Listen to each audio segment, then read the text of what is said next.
a conversa de redação com Eustáquio Ramos, Júnior Moreira e a nossa economista Rita Mundim. Também a sua participação ouvinte da Itatiaia por meio do WhatsApp do jornalismo 999967074. Há 20 dias do Natal, o clima é de apreensão entre os lojistas. Belo Horizonte e cidades do interior voltam atrás e restringem o funcionamento do comércio. Júnior Moreira. Bom dia para todo mundo. Pois é, vivemos aí mais um período de recuo, né, na flexibilização. Aqui em Belo Horizonte me parece um recuo pequeno, muito mais uma questão psicológica com a população, né, de alerta para a população do que tudo. Que realmente aí pode fazer alguma diferença é a questão da bebida alcoólica que foi cortada nos bares e restaurantes que vendem esse tipo de bebida alcoólica em loco, né? Até porque a pessoa depois que bebe não tem jeito, né? Não lembra nem o caminho de casa, não vai lembrar de colocar máscara, de manter distanciamento. Então parece uma medida um pouco mais efetiva, as outras muito mais psicológicas do que medidas efetivas mesmo para mudar alguma coisa no rumo dos números aí da capital mineira. Agora, a chegada do Natal que preocupa mais, né? Kátia, Eustáquio, Rita, ouvintes do Conversa de Redação, porque dificilmente alguém vai segurar essas festas. Eu ouvi o Eustáquio falando sobre esse assunto ontem e eu concordo plenamente, né? As pessoas vão fazer festa dentro de casa, como é que isso vai ser fiscalizado, né? Vai ter que contar muito com a consciência de cada um para a gente ter um Natal que não alavanque ainda mais os casos e mortes por coronavírus aqui em Belo Horizonte e, enfim, todo o Brasil. Rita Mundim, é esperado algum impacto? Embora o Júnior disse que vê apenas um efeito psicológico no caso da restrição do horário de funcionamento do comércio. E na sua avaliação, pode haver sim algum impacto? Bom dia a todos. Bom dia. Comungo aí da opinião do Júnior que a medida mais efetiva é essa restrição do consumo de bebidas alcoólicas, porque isso diminui a vontade das pessoas em aglomerar, né? E para tomar uma ali na esquina e tal. Então isso eu acho que vai ter efetividade sim. E o que me preocupa sobremaneira é a mobilidade durante as festas de final de ano, porque depois do Natal vem o Réveillon. Eu estava conversando com o pessoal do setor de turismo, os destinos do Nordeste estão completamente lotados.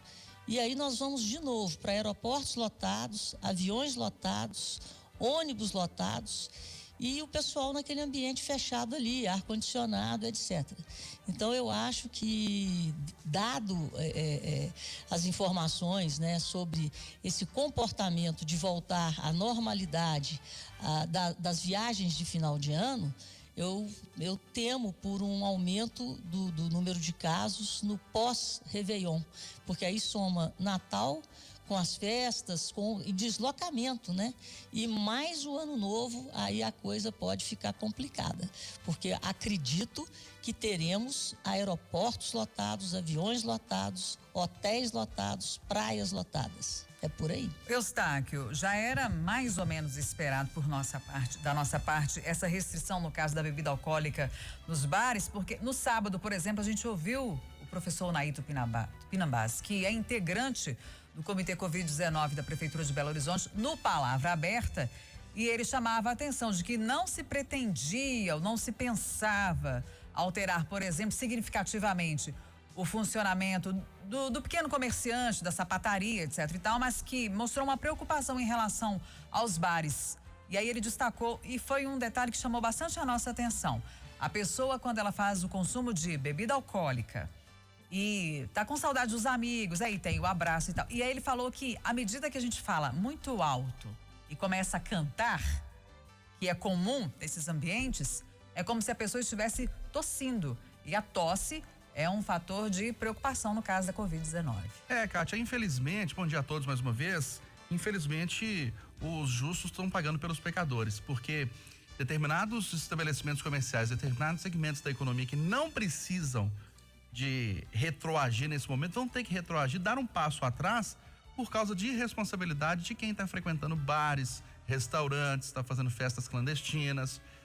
E esse momento, essa regressão agora era esperado, porque aumento de casos em Belo Horizonte, aumento de mortes em Belo Horizonte, aumento da ocupação de leitos, principalmente da rede particular.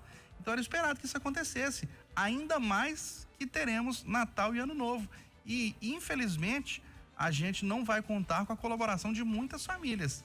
E, apesar da orientação dos especialistas, que se for fazer confraternização, se faça só com as pessoas que moram naquela casa, inevitavelmente muita gente vai desrespeitar, falar assim, não, isso aqui não vai acontecer comigo, não, vem mais um pouquinho aqui, vem mais uma família aqui, vem mais uma família ali.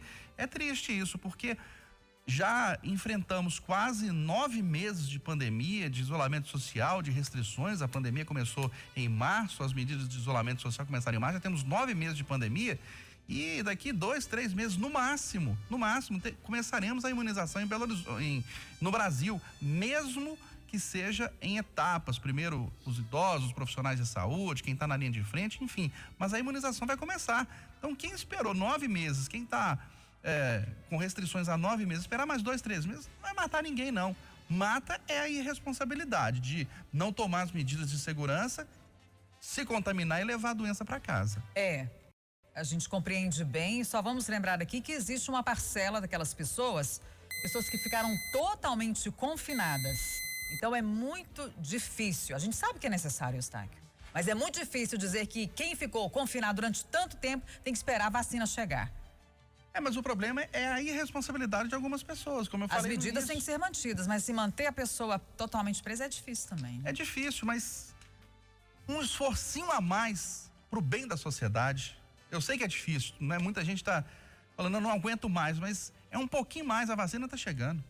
Economistas afirmam que apesar da alta de 7,7% do PIB no terceiro trimestre do ano ser robusto, Rita, o resultado ficou abaixo do esperado. Gente, eu morro de rir, viu? A gente dá um resultado maior da história e aí o pessoal, mas foi abaixo do esperado. O que acontece, Kátia, é que o Banco Central, ele também calcula o índice de atividade econômica, não é o PIB, chama IBCBR. E o Banco Central havia a prévia, né? O índice de atividade calculado por ele ficou em 9,78%. Com isso, as projeções estavam entre 8% e 10%. Gente, 7,7% é muito próximo de 8%. E o índice só não foi melhor porque ele não capturou o trimestre, né, termina em setembro. Então, setembro, a partir de setembro, é que houve uma melhora no setor de serviços, uma melhora significativa, porque esses serviços que o PIB do IBGE aponta, ele inclui o comércio. E o comércio vem bombando desde maio. O comércio, para vocês terem uma ideia, já bateu o recorde, que era outubro de 2014.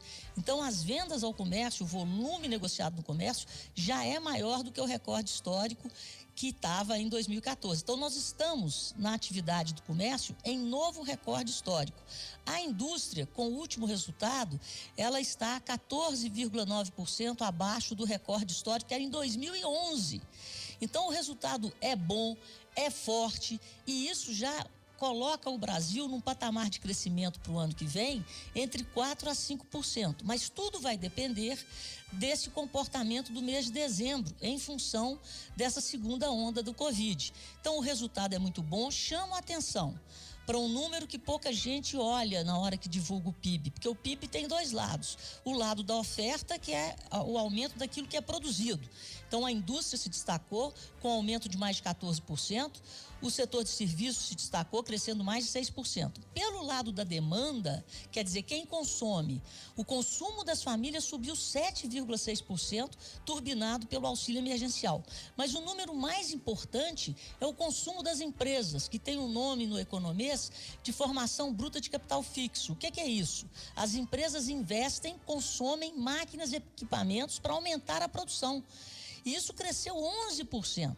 É esse número mágico que mostra a força e a vontade dos empresários em aumentarem os seus negócios. Se houve um aumento do consumo de máquinas e equipamentos para aumentar a produção, isso significa que lá na ponta vai ter um aumento de contratação de mão de obra. E aí vem o círculo virtuoso da economia. Você contrata, gera renda, a renda gera consumo e o consumo gera produção. Eu fiquei muito satisfeita e os destaques são o comportamento da indústria, a volta dos serviços crescendo forte e ainda a formação bruta de capital fixo, o investimento das empresas e o consumo das famílias. E para quem achava que o Brasil ia ter uma retração, isso ninguém fala, a retração projetada para o Brasil até o meio do ano era entre 6% e 9%, até o FMI estava projetando 9,5%. E a retração da economia do Brasil vai ficar muito próxima de 4%. Só para lembrar, no governo Dilma Rousseff, a retração chegou a 3,8% sem Covid. Júnior Moreira, você concorda com a Rita ou está em sintonia com quem diz que o resultado do PIB ficou abaixo do esperado? Ô, Kátia, eu prefiro comemorar, como a Rita está comemorando, sabe? É lógico que a gente vai colocar uma base de comparação, a base de comparação é muito baixa, né? Então, isso é complexo. Mas eu prefiro comemorar, porque se a gente for fazer uma imagem, assim, disso, acho que a gente tá ali voltando, já tá na beira do abismo, né? Já saiu do fundo do poço, já tá ali segurando na beirinha do abismo para pular para fora desse abismo. Então eu prefiro comemorar, mas lógico, acho que é necessário colocar algumas ressalvas, né? A situação ainda é muito em cima dessa questão do auxílio emergencial, de todo o dinheiro que foi colocado na economia, né? E foi importante que isso acontecesse também, né? Para o consumo aumentar, para que a indústria movimentasse. Eu prefiro comemorar, lógico, com certa ressalva, olhando para o futuro ainda com um pouco de medo. Mas o resultado, a gente não pode brigar com números não, né? O número é muito bom. Se comemorar assim, eu vou até fazer um link aqui com o primeiro tema que a gente falou, do clima de apreensão entre os lojistas por causa da possibilidade de restrições no comércio, porque lojas fechadas, sem vender, sem girar a economia, é prejuízo para o PIB, né? Daqui 2, 3 meses a gente pode obter resultados negativos, né, em relação ao que a gente observou no último trimestre. Então, é preciso que todos se conscientizem, porque se a gente não for responsável nesse momento de pandemia, a gente vai viver momentos graves como vivemos com o comércio praticamente todo fechado, só o serviço essencial funcionando. E aí você não tem vendas, você não tem renda, você não tem contratação e pelo contrário, você tem demissão. A roda da economia não gira, o comércio não gira, o serviço não gira, a indústria não gira e aí o produto interno bruto, que é a soma das riquezas do país, vai cair. E é ruim para a economia, é ruim para o desemprego. Então, por isso que eu bato na tecla mais uma vez da consciência das pessoas. Eustáquio, e mais uma questão que vai parar no Supremo Tribunal Federal, a reeleição dos presidentes da Câmara Federal, Rodrigo Maia, e do Senado, Davi Alcolumbre. Pois é, questões que estão na legislação, que estão no regimento interno do Congresso Nacional, vão parar no Supremo Tribunal Federal. Se o regimento interno, se a legislação permitem a reeleição, que ela aconteça, se não, cumpra-se a lei, sabe? Não podemos esperar dos nossos governantes, dos nossos representantes do Congresso Nacional, nada diferente do que o cumprimento da lei. Não podemos burlar. Se no caso do Davi Alcolumbre é possível que ele tenha a reeleição, porque ele está no primeiro mandato como presidente do Senado, que se cumpra a lei. No caso do Rodrigo Maia, que já tentou a reeleição uma vez e não poderia tentar agora, que se cumpra a lei. É simples assim. Pois é, esse trem é tão complicado, né? Porque é uma questão de interpretação de texto, para mim, tão básica. O artigo 57 da Constituição diz o seguinte, eu até transcrevi aqui para não errar, vou passar ele ipsis literis aqui, ó. Cada uma das casas reunir-se-á em sessões preparatórias a partir de 1º de fevereiro, no primeiro ano da legislatura, para a posse de seus membros e eleição das respectivas mesas, para mandato de 2 anos. Vedada, atenção para a palavra, vedada a recondução para o mesmo cargo na eleição imediatamente subsequente. Aí você vai no dicionário. Estou tentando ajudar o Gilmar Mendes a interpretar o texto da Constituição, que ele deveria saber de cor. Vedado no dicionário. Com abertura ou emenda bem cerrada, obstruída, tapado, com acesso interditado, em que não se pode entrar ou passar. Ou seja, não pode, Davi Alcolumbre e Rodrigo Maia não podem se reeleger para as presidências do Senado e da Câmara. É simples, gente, tá lá na lei, né? Isso aqui, um garotinho de 10 anos que está aprendendo interpretação de texto ia interpretar melhor do que o Gilmar Mendes depois desse voto dele. Mas a gente já viu reeleição de outros, inclusive o próprio Rodrigo Maia. Foi uma primeira brecha que eles arrumaram por causa da primeira legislatura, ou seja, eles disseram que agora é uma nova legislatura, por isso que ele pôde concorrer. Agora está na mesma legislatura, já abriram uma brecha, era vedado, conseguiram dar um jeitinho, agora estão querendo abrir outra brecha. Mas o objetivo é deixar bem confuso mesmo, né, não, Rita? Pois é, eu assim como o Júnior... É conforme a conveniência vai alterando. A fome do poder, é a sede do poder, e quando você está com o poder na mão, você consegue manejar e dar um jeitinho. Nós já vimos isso, inclusive, em presidência da República, né? Como foi o caso do presidente Sarney, aumentando o mandato de 4 para 6 anos. Essa confusão que no Brasil, quando a pessoa tem o poder, ela dá um jeito de continuar no poder, abrindo uma brecha. E pelo que eu li, né? Fiz como o Júnior fez, o Senado Federal não possui nenhuma ressalva regimental a essa proibição constitucional. Já na Câmara, isso já aconteceu outras vezes.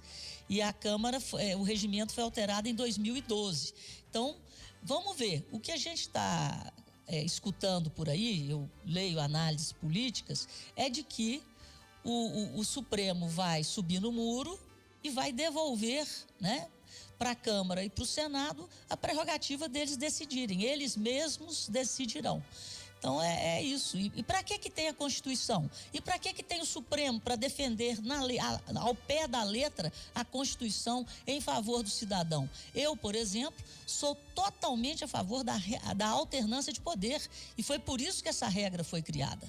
Essa alternância de poder, ela é saudável, ela faz a democracia ficar mais oxigenada. E o que estão querendo fazer é a ditadura da permanência na presidência das casas. Então, eu sou totalmente a favor da alternância do poder e de que a Constituição seja cumprida como ela foi escrita. Não, e é curioso, né, como é que há incoerências e diferenças nas legislações em relação a mais ou menos o mesmo tema.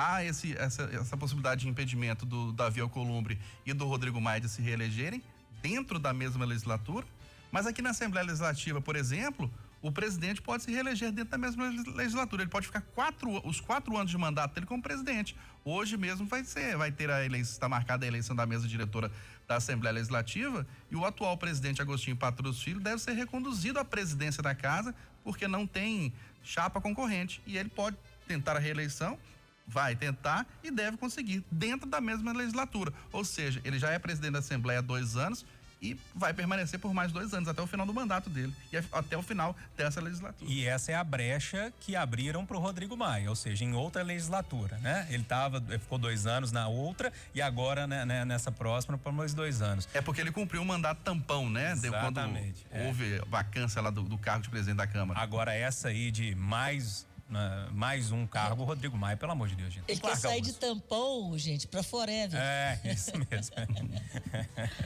Dá tempo da gente falar da operação da polícia hoje em todas as regiões do estado por mais segurança. Destaque. Pois é, Kátia, olha, mais polícia na rua, mais viaturas. A gente sabe que o efetivo de nenhuma polícia consegue estar em toda esquina a todo momento. Mas mais policiais nas ruas, mais viaturas, dá aquela chamada sensação de segurança e inibe o crime. Então, quanto mais segurança a gente tiver, quanto mais policiais, quanto mais viaturas podendo circular, as bases móveis da PM, que são um projeto vitorioso aqui em Belo Horizonte, né? Espalhadas aí por vários bairros, por várias regiões. Tomara que isso se amplie ainda mais pelo interior do estado. Eu acho que mais policiamento na rua faz bem para todo mundo, ainda mais nessa época de Natal, que todo mundo vai às compras, muita gente bobeia aí, não toma as medidas de segurança, acaba sendo alvo dos bandidos, enfim. Mais policiamento é sempre bom comemorar. Não é mesmo, Rita? Eu achei isso interessantíssimo. Eu acho que isso deveria ser feito a cada 15 dias, todo mês e sem aviso prévio, que é simplesmente uma blitz geral. Então a gente não tem que preocupar com a segurança só em momentos de maior mobilidade da população, momentos de final de ano, de festas, não. Isso tem que ser uma preocupação diária. E isso traz segurança para a própria população. Eu acho que tinha que ter mais blitz como essa, mas uma blitz geral, sempre. E sem aviso prévio. Bora, Júnior. O problema é o aviso prévio mesmo, viu, Rita? Me incomoda um pouquinho o espetáculo que a Polícia Militar fez hoje de manhã, mas a operação precisa ser comemorada e tomara que prenda bastante criminoso aí que tá solto, né? 8h59. Final do